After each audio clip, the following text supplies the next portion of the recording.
Mga kapuso, tumaas ng 2 hanggang 3 piso kada kilo ang presyo ng bigas sa ilang pamilyan. Ayon sa Department of Agriculture, walang dahilan, walang basihan ang pagtataas ng presyo na yan dahil sapat naman ang supply ng bigas sa ating bansa. Mula sa Quezon City, nakatutok live si Bernadette Reyes. Bernadette?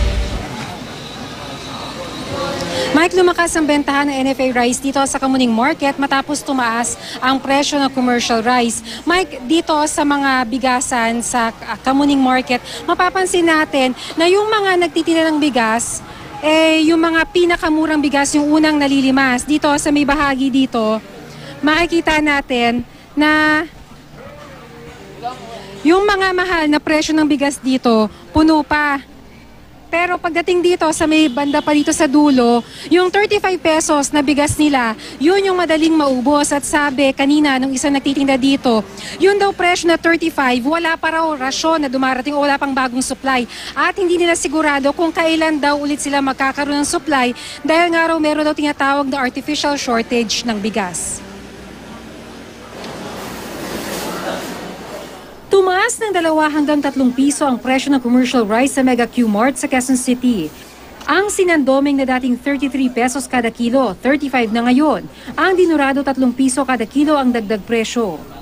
Sa bigasang ito dito sa Commonwealth Market sa Quezon City, isang klase lang ng bigas ang tumaas ang presyo. Ang problema, wala raw silang maibentang murang bigas sa kanilang mga customer bukod sa NFA rice dahil wala raw rasyon mula sa kanilang mga dealers. So mapilitan talaga kaming bibili dahil kailangan talaga eh. Hindi na po kaya ng ano namin kasi mahal na po yun.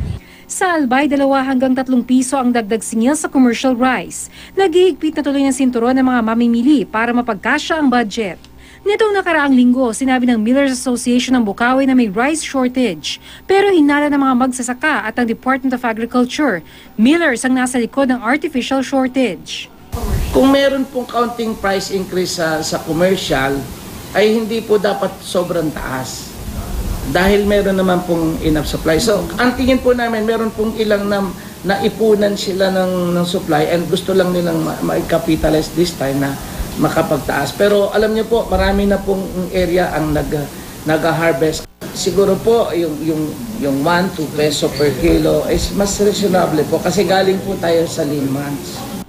Hindi naman nagbago ang presyo ng NFA rice na 27 pesos kung regular meal at 32 pesos kung well-milled. Pero pinagpapaliwanag ng DA ang NFA kaugnay ng umano'y overpriced na bigas na inangkat mula Vietnam noong Abril. Ayon sa activist lawyer na si RG Guevara, overpriced ang 457 million ang 187,000 metric tons na inangkat. Sagot ng NFA, yun ay spot market. Ibig sabihin, spot cash yun. Pag nag-online order ka, bayaran mo cash yun. Samantalang yung sa NFA po, mahabang bayaran ho yun. Maraming dokumento at matagal ho ang bayaran yan. Kaya ganun ang presyo, 459. No? So mababa po yan ang offer na yan. Wala rin daw shortage sa NFA rice dahil may 18 days buffer daw silang supply. Meron ding mahigit 40 araw na supply sa commercial rice. Kaya hindi raw dapat idahilan ang nagdaang bagyo.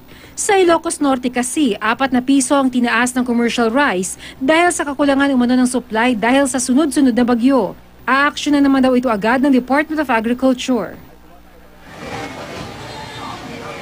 Mike, ayon sa DA, meron daw 6 na po na mga retailers ang naparusahan dahil nga sa maling pagpipresyo ng NFA rice. Yung iba kasi, NFA rice siya dapat, pero binibenta nila bilang commercial rice kaya nagtataas yung presyo. Mike?